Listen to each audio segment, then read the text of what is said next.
It's so good to be able to speak to you today, and I trust that we are inspired as we enter into Legacy Month. What a great start it's been. I can't wait to tell you some big news that took place this past week. But I'm so grateful that we've been able to fast and pray as we enter into September and take hold of Legacy 2021. I said this a couple of months ago, that vision will get us inspired, but it is discipline that's going to take us there. Vision will get us inspired, but discipline will get us there. And so I wonder what vision is capturing your heart and your imagination these days. For me, I know I'm just so passionate, particularly after the social unrest. It's just only entrenched even more the desire to see a reconciled people, to see equity across our land, to see people being able to work together, stand alongside one another, educated, uneducated, male, female, black, white, Indian, regardless of backgrounds, just being able to work collectively together to add value in one another's lives. You see, we as Christians are invited into the most wonderful story of all time. I'm so conscious as a pastor that I see people day in and day out struggling with purpose because they've connected their purpose to the work they do for a living wage. Our purpose, friends, is so much bigger than the work we do from 8 to 5, Monday to Friday, or whatever your work hours are. God invites us into this miraculous, amazing salvation story of redeeming humanity and the earth until all eternity comes. And so this is a story. We have purpose regardless of what our day-to-day work for our wage looks like. And so I want to encourage us today as we go on that story. Ephesians Chapter 2 is not the text we're going to base ourselves on today, but it just shares something of the picture, something of the vision, something of the mission, something of the purpose that we are called into. And so I would like to read it here. It says this: "Remember that you were at that time separated from Christ, alienated," the NIV uses the word excluded, "from the commonwealth of Israel and strangers to the covenants of promise, having no hope and without God in the world." How many people do we know are without hope and without God in this world? We read this language: separated, alienated, excluded. We know that there are so many people that find themselves in that position today, excluded from the commonwealth. That's something of the community together, the commonwealth of who we are as a people. And so there's something that God is busy forming in this as we carry on. "But now in Christ Jesus, you who once were far off have been brought near by the blood of Christ. For he himself is our peace, who has made us both one, and has broken down in his flesh the dividing wall of hostility." How much hostility have we seen right now? And this is not just a black and white thing. This is a vaccination versus anti-vaxxers. This is opinions on everything from gender violence to the way wages should be paid. There's just so much hostility, that he might create in himself one new man in place of the two, and so making peace. Peace, how much do we desire that? "And that he might reconcile us both to God, and in one body through the cross, thereby killing the hostility. For through him we both have access in one spirit to the Father, in whom the whole structure, being joined together, grows into a holy temple in the Lord. In him you also are being built together into a dwelling place for God by the Spirit." I love the language Paul writes as he writes to the Ephesian church. Separation, alienation, exclusion from the commonwealth. But then Jesus who changes everything, who saves us for all eternity, but then puts us on this incredible mission to rescue others, that two may become one, that we may become one new man. The dividing wall of hostility can be torn down, and that we can be joined together and built together. I tell you, there is just such this resonates within my mind. It's something that I've given myself to. And I hope that you would say yes to the invite of Jesus, that you too can be part of this story.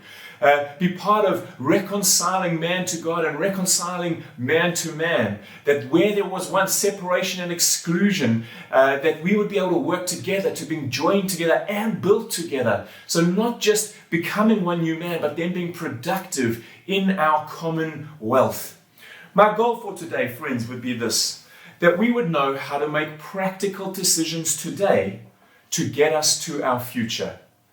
Vision inspires us, but discipline gets us there. What are practical decisions that we can make today in order to get us to our future? So where we're going to go today is we're going to be anchoring ourselves in Joshua chapter 1. There's a story of Joshua leading the people of Israel, God's chosen people, into the promised land. And I think we are in some shape and form mirroring this story. We have land in Cornubia, but more than the physical land, there's this dream in our heart to be more active in the space of reconciliation, of helping two become one, of joining together, of building together. And so there's a couple of lessons that I want to learn out of Joshua chapter 1 today that can just help frame a story for us. Help frame some of the decisions that we can make today that can help us become part of this incredible mission of Jesus Christ. And so this is the goal, practical decisions for today that will get us to our future. We're going to start in Joshua chapter 1, verse 11. And the call goes out. And it says, go through the camp and tell the people, get your provisions ready. 3 days from now, you will cross over the Jordan and to go in and take possession of the land the Lord your God is giving you for your own. Go in and take possession of the land. And so the first thing we see that Israel had was they had a promise. And so do we also have a promise. God has promised us, yes, eternity, and yes, reconciliation, and yes, two becoming one. But He's also given us a dream and a vision for now that we as Anthem Church can be part of being light shining in the darkness. We can be part of that reconciliation story through our primary avenues as a community. So in our individual capacity, but in our community activity, through Domino Foundation, through Project Exodus, through the collective commonwealth, that we can be part of this story. And so the first thing we see in this is we have a promise. We can go in and take possession. And right now I want to tell you the great news that after nearly 3 years, this Monday past, Cornubia, the land in Cornubia, opposite Cornubia Mall, the entrance to Cornubia Mall, transferred into our name. We are now the official owners of a piece of land in Cornubia. We have a promise. I'm so grateful that God has said that we can go in and take possession. He gave us that word many, many years ago, and He's been faithful to take us on that journey. And so now we can go in and take possession. Go in and take possession. The story continues in Joshua chapter 1, and it says this: the Lord your God will give you rest by giving you this land, but all your fighting men ready for battle must cross over ahead of your fellow Israelites. You are to help them until the Lord gives them rest, as He has done for you, and until they too have taken possession of the land the Lord your God is giving them. And so the second thing we read out of this is that we have a purpose. We have a purpose. They had a purpose. God said, you're to get yourself ready and all your armed men are to go over until those people, the rest of Israel, the story there was 2.5 tribes had felt that they had found their promised land this side of the Jordan. But God said, okay, I'll give you rest here, but you've got to go over and fight for the other 9.5 tribes. You've got to go over into the land. If I can put it into our story, there are some of us that are engaged here, live in Durban North, and we have found a spacious place in Durban North.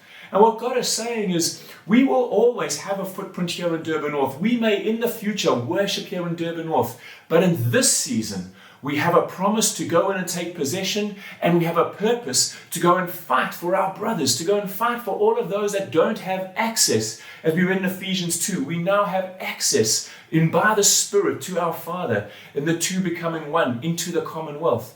And so we want to fight for our brothers. We want to go to Cornubia and we want to fight for accessibility. We want to fight for those that were separated and alienated and excluded to be able to be joined together.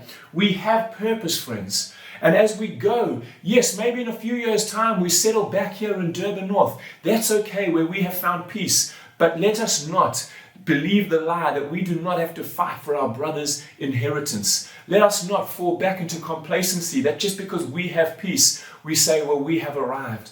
No, God is calling us onto this mission. He's inviting us into the story to keep fighting for others in order that we may also secure their peace.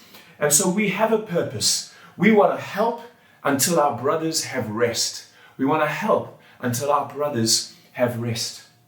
The story goes on, and it says this in verse 16 of Joshua chapter 1.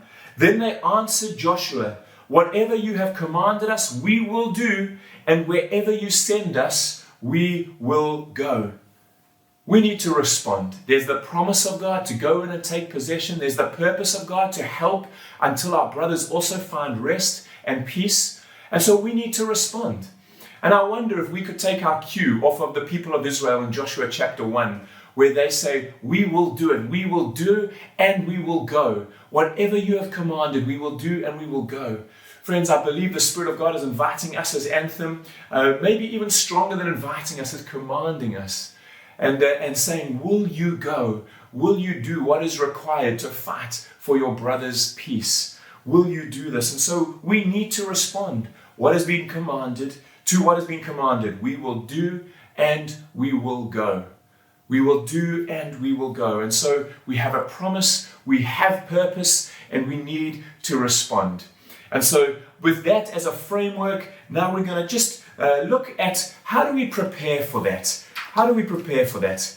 And so this is what the scriptures say in Joshua chapter 1, verse 11. I'm not sure if you picked up on it. It says, go through the camp and tell the people, get your provisions ready. 3 days from now, you will cross over the Jordan and go in and take possession. We now have Cornubia. I don't know what the 3 days looks like for us. We don't have a number to that. But what we do know is, as the land has transferred, we are now to prepare ourselves and ready ourselves to go and help our brothers find their spacious place and peace. And so we are to get our provisions ready. And so the first thing that we see about preparation is to prepare our provisions. And the basis of today's message is just to help us with some practical decisions that we can make in preparation of our provisions.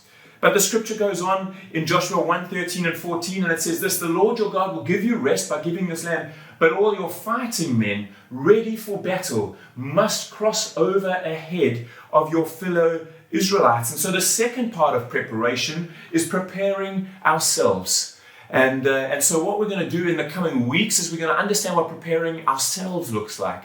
Today, what I want to look at specifically is preparing our provisions. How do we go about doing that? Preparing our provisions. So we want to prepare our stuff. And so we want to be faithful stewards. You see, good stewardship leads to multiplication. We read that in the story of the talents. God gave 1 talent and 3 talents and 5 talents, and they multiply. That good stewardship brings multiplication. And so the first thing about getting ourselves ready in our provisions is it's not so much about the amount that you have in your hands. God can multiply it. We just have to be faithful stewards. And so I think the question to you, or the decision that you can make today is, will you prepare your provisions? Will you not worry about so much what you have in your hands, but will you prepare yourself to be good stewards? And then the second attribute is this, that we would live open-handedly. Proverbs 11 verses 24 to 25 says this, one person gives freely, yet gains even more. Another withholds unduly, but comes to poverty. A generous person will prosper. Whoever refreshes others will be refreshed. And so I think an attribute of preparing ourselves is this, that we would be open-handed. I know that there are external circumstances that are bearing pressure and bearing weight upon us now. But I'm so grateful that the Spirit of God lives within us. So we are people that are to live from the inside out, not from the outside in. And therefore we can bear weight on our external circumstances, even as our external circumstances try to bear weight on us. And so would we be generous people? As Proverbs 11:25 says, a generous person will prosper. Whoever refreshes others will be refreshed. If I can just take a moment just to talk a little bit about Jesus and his teaching on generosity in the New Testament. You see, Jesus mentions tithing just a couple of times in the New Testament, and both of them are in a legalistic sense. And he says this in Matthew chapter 23, verse 23. Woe to you, scribes and Pharisees, you hypocrites! For you tithe mint and dill and cumin and have neglected the weightier matters of the law, mercy and justice and faith. These you ought to have done without neglecting the others. And so Jesus does say, he's not writing off tithing, but he's saying tithing in and of itself doesn't mean that your heart belongs to God. And so what Jesus is after is that our hearts would be fully devoted, that God would have everything of us as we prepare ourselves and of our provisions, that God would have everything. And so a question to ask you today, does God have all of you? You see, this mission to fight exclusion and alienation from the commonwealth, to join together, to embrace the broken wall of hostility that Jesus has won for us, so that we can be built together. This takes all of us. It doesn't just take a tithe. It takes all of us. It takes our hearts being devoted to Jesus Christ. You see, so the question that Jesus is actually asking of us is not so much how much should I give, but rather how much should I be keeping? Because 100% all of what we have belongs to God and has been provided to God. And so don't hear me wrong that we're not to keep anything. God does provide wages for the worker. He says if we don't work, we don't eat. So don't get me wrong on that. But the principle of just giving 10% is not what God is after. He's after our hearts. Therefore, we would follow the patterns that he has for us. See, Jesus is much more intent on the weightier matters of the law, like faith. See, we can tithe everything, but not trust God. Jesus was not seeking what was theirs, but he was seeking them, the love of their soul, not the load of their silver.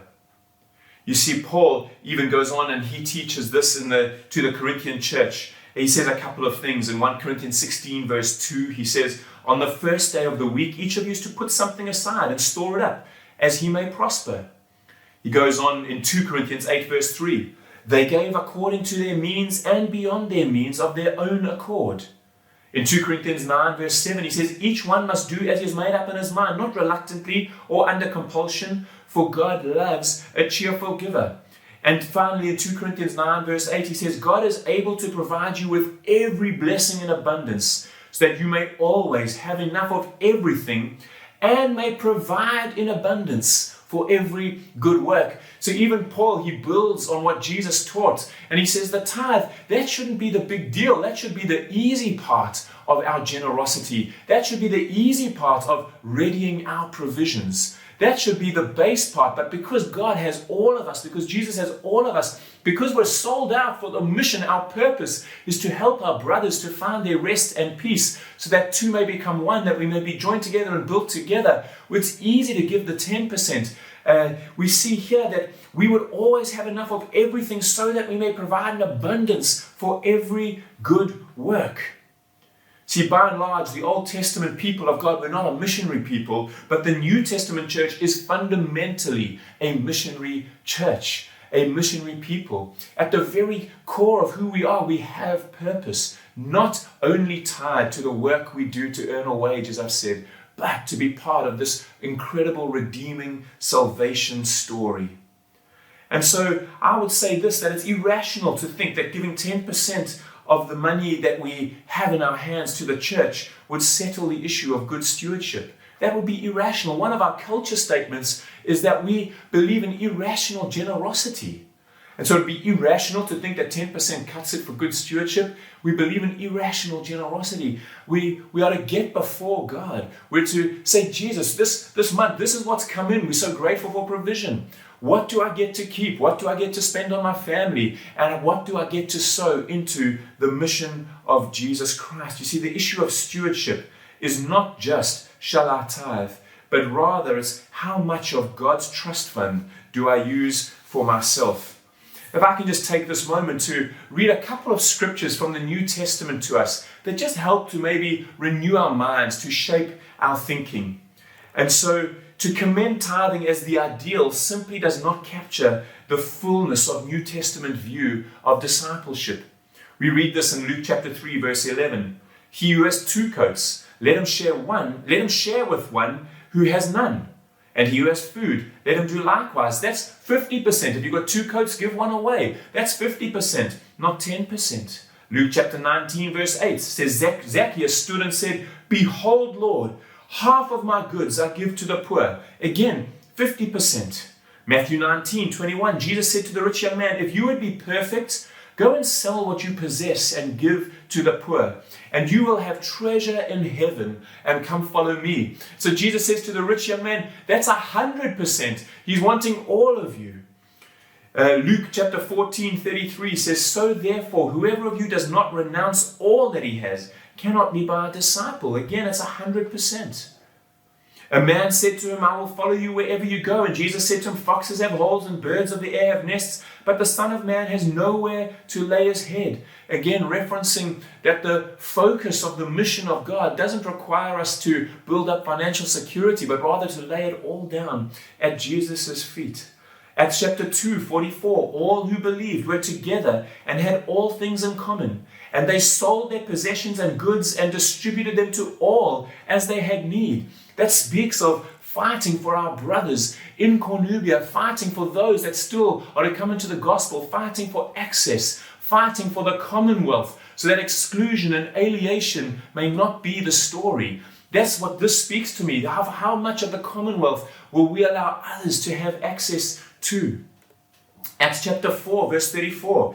There was not a needy person among them, for as many as were possessors of lands or houses sold them and brought the proceeds of what was sold and laid it at the apostles' feet. Incredible. 2 Corinthians 8, 2 and 3. In a severe test of affliction, their abundance of joy and their extreme poverty have overflowed in a wealth of liberality on their part. I love that statement. It's overflowed in a wealth of liberality on their part, for they gave according to their means and beyond their means. The New Testament, we keep reading of people that were just so liberal in their giving. Friends, would we allow the Spirit of God to get into our hearts? This period has caused many to become stingy. I'm so grateful that we are not only a faithful community, but a generous community. And the Spirit of God would keep stirring in us. This is not Richard asking. This is me teaching us what the New Testament teaches us, what the people that hung around Jesus, how they responded. So what they got off of him, this was their response, 50%, 100%. No one had need, selling their possessions, fighting for their brothers so that they may have access. This is the story of what happens when the Spirit of God gets hold of us. This is the story we get invited into and have a part. And so just to close off, how do we prepare our provisions? The best way that I know how to capture the spirit of the New Testament generosity is simply to say the issue is not how much must I give, but rather how much dare I keep. Not shall I tithe, but how much of the money I hold in trust for Jesus Christ can I take for my private use?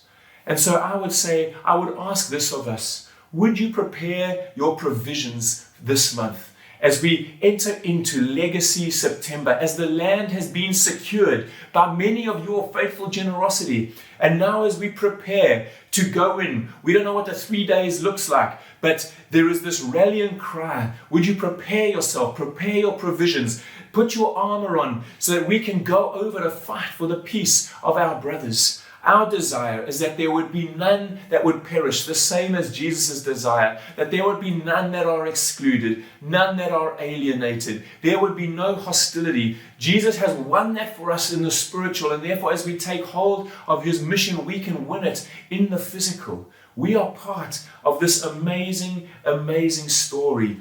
All your fighting men, ready for battle, must cross over. Let us be part of legacy this month, friends. Let us be part. So I'm just going to skip over this. And so as we bring this message to a close, as we enter into Legacy Month, I want to remind us we have a promise. We have a purpose for our brothers to find peace and access, that two may become one, that we may be joined together and built together. We need to respond. Can we respond like Israel did? We will do and we will go. We will do and we will go. And then we must prepare ourselves.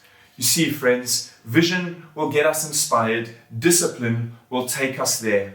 Our future is determined by the decisions that we make today. And so as we looked at our goal, what practical decisions today could we make which help us get to our vision? I want to encourage us. Take down these details. If you're watching on your phone, you can just take a screenshot. Otherwise, these details will be sent out on our WhatsApp group. So please get hold of us if you're not part of that. If you want to be part of this legacy, part of building the legacy, then you can give into our banking details, into our account. Please just reference it, legacy. And this is not a substitution for our tithes and normal offerings, friends. This is over and above as we prepare our provisions. The tithe goes into just keeping the church operational in our day-to-day needs as the gospel gets proclaimed. What we're looking at for this month of September is legacy. It's moving to Cornubia. It's facilities that will facilitate that. It's being a part of being this grand story of Jesus Christ and his redeeming purposes on earth. We get to be a part of it, and the invite is for you to be a part of the story. And so let's be faithful with our tithes and offerings this month, and let's be generous as we sow into legacy and make our resources available for the commonwealth, so that there may be those brothers and sisters that are no longer excluded from being joined together and built together in God's family. I want to thank you for engaging in this message. As we carry on our service, please stay tuned, and I trust that you have a great month, a fruitful month, and that the Spirit of God, you would allow the Spirit of God to minister to you deeply.